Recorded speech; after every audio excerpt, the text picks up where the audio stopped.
I stepped across the threshold of the property. My realtor key was still in my hand and froze.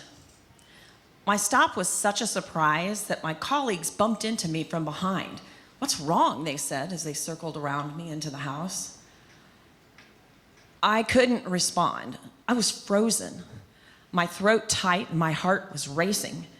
Finally, I turned and ran into the front yard. My hand was covering my mouth. I was trying not to throw up. My mind was screaming. It was the carpet. The avocado green textured carpet. But at that moment, I was immediately in my childhood home, being thrown to the ground and kicked across the floor. Avocado green carpet burns across my face as I flew across the room.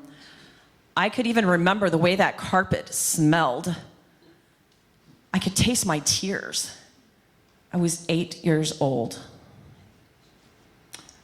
My mother was the angry and codependent person. She was the violent one. And my alcoholic, unavailable father did not step in to stop the onslaught. And no one knew.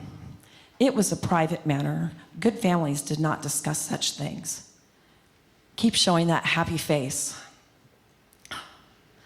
I loved my parents, and I know my parents loved me, but they were suffering from their own trauma. I knew for sure that this was not normal. So at a very early age, I made a decision to work my butt off and achieve my way out of this place and never look back. From elementary school on, I joined the clubs and auditioned for the plays and cheered at the games. I became class president and salutatorian. I won contests and pageants. And when my dad walked away from his business my senior year in high school, leaving us penniless, I kept on achieving, earning a 6th-place scholarship nationally so that I could go to college, and then years later, a full ride to law school. I did get out, and I did great. Assistant DA in Milwaukee, and later the CEO of a national training company in Chicago. I loved living in the city. And then my dad got sick, really sick. No one was more surprised than me to find myself coming back to Danville 9.5 years later after my determined exit to help care for my dying father. Yes, the same father who told me he could put a bullet in me as easily as he could anyone else, which had resulted in me filing a police report for assault as I left town to attend my 2nd year of law school years before. The night before I headed back home to Danville, I got the call that Dad had taken a turn for the worse. He was in the hospital. So I headed there first before dropping off all my worldly possessions and my little dog, Sydney, at my mother's childhood vacant home where I had planned to live. As I headed to his room, a nurse stopped me at the door and told me he had been waiting for me. He was not going to make it through the night. In less than an hour, my dad went to heaven with me sitting there holding his hand.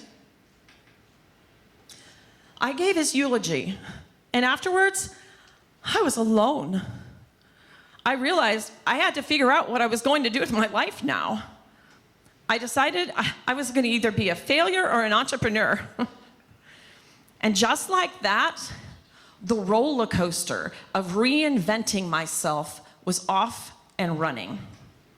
Moving from trauma to reinvention through achievement to a new sense of steadiness, only to be blindsided by more trauma, to reinvention through achievement, to steadiness, to more trauma, to reinvention through achievement, to some steadiness, to more trauma, and on, and on, and on, and on, and on.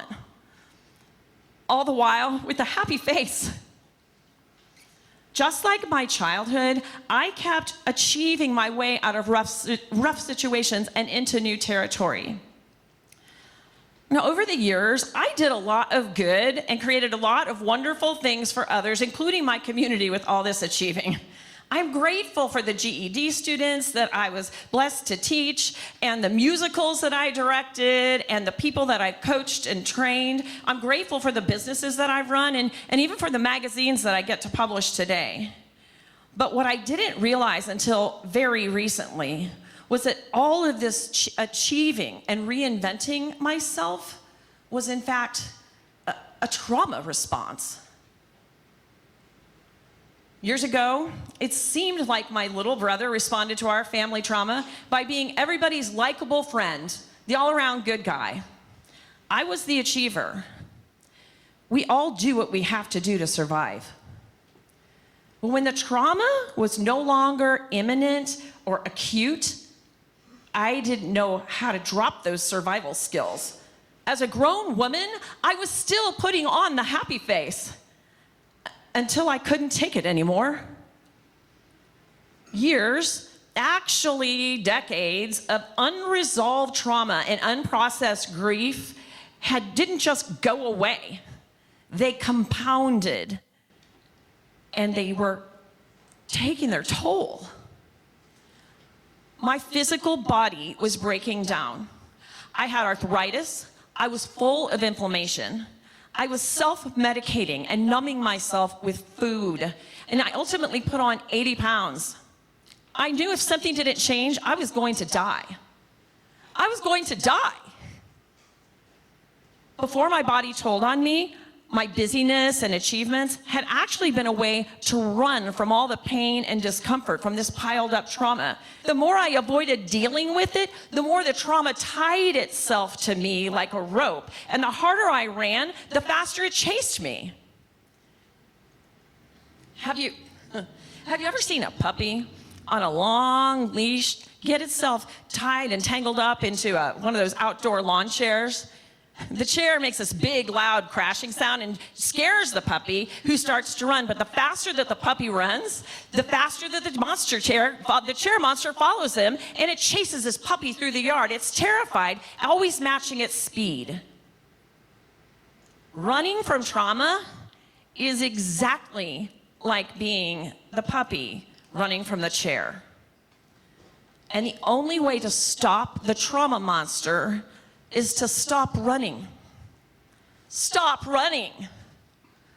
Stop running and look the trauma monster in the eye and attend to it.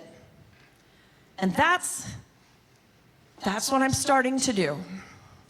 And I'm finding that some trauma monsters dissolve as I actually look at them. They're just not that important anymore.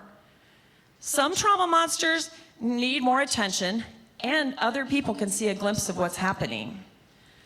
I'm learning that losing 50 or 60 pounds, which I've done, or even 100 pounds, isn't really the end game. It's taken time for me to learn that I deserve to nurture and nourish and care for myself instead of numbing myself with food. Some trauma monsters need lots of attention, and they are only visible to me. Needing to forgive my parents, forgive myself, realizing that some apologies that I know I deserve, I will never receive. Accepting that some things I may never understand. Now, I'm beginning to make friends with the trauma monsters by honoring even the ugliest parts of my history as a piece of who I am. And yet knowing that, along with God, I am in charge of who I will be. And I get to stop running. I don't have to say yes to everything I'm capable of doing. I don't have to concern myself with other people's opinions of me.